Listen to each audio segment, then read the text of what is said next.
When the Muslim world reacted in fury over the Danish cartoons of Mohammed, this was the face of moderation that European Muslim leaders wanted the world to see.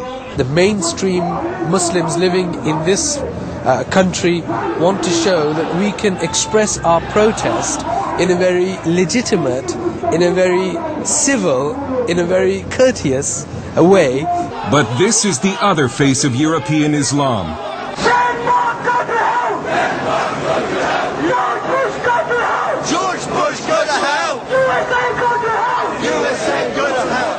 This is footage of the demonstration outside the Danish embassy in London, provided to CBN News by the NIFA Foundation, an anti-terrorism group.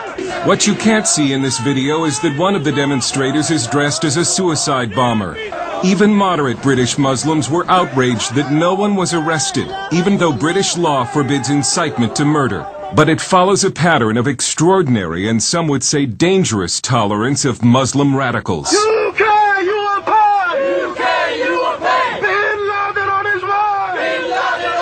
These protests threatening bloodshed occurred in 2004, 1 year before London's 7/7 subway and bus bombings. Now Tony Blair has been warned.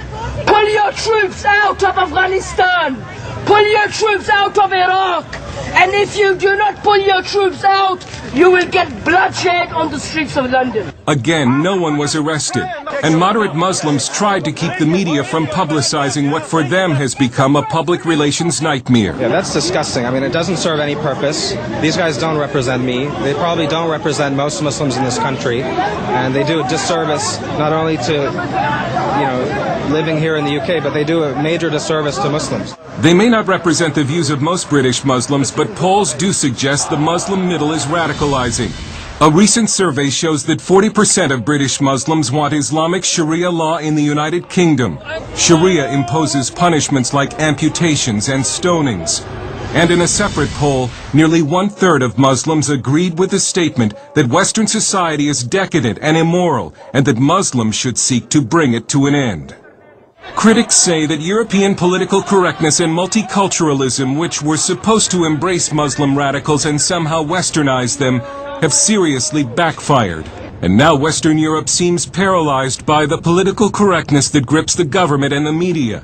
One of the biggest fears for a lot of commentators, whether they're terrorist commentators or commentators on the Middle East, is if they actually address this whole issue of Islam and start to question it, what they fear is being labelled as an Islamophobe. There is a real reluctance to offend the ethnic communities of any sort, let alone the Muslim community.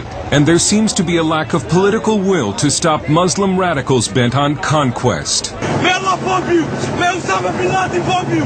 May Osama bin Laden bomb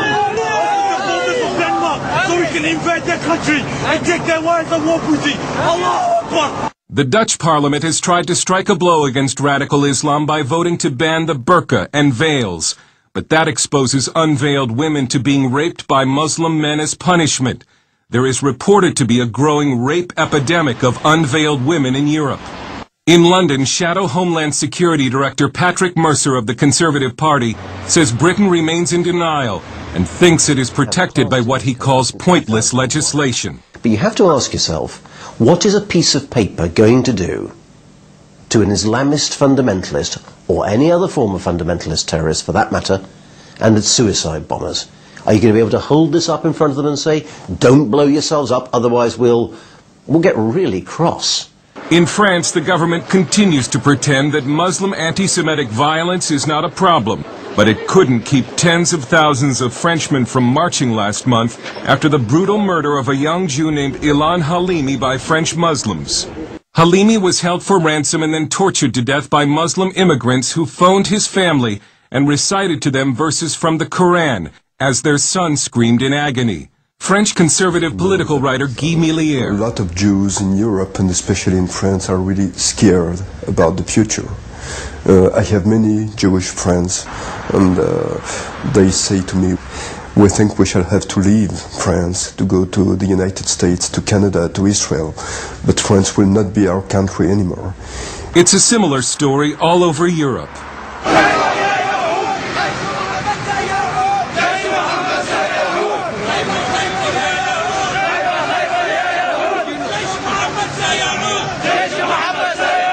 And in the wake of the cartoon protest, a worldwide group of intellectuals recently signed a declaration that states, "After having overcome fascism, Nazism, and Stalinism, the world now faces a new global threat, Islamism.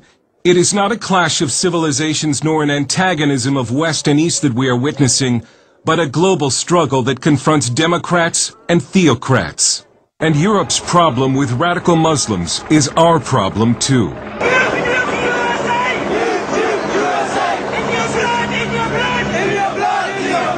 Political correctness has been the fertilizer that has helped Muslim radicalism grow in Britain. Political correctness intimidates the media and law enforcement. But Europe may be forced to choose between political correctness and the survival of its civilization. Dale Hurd, CBN News, London.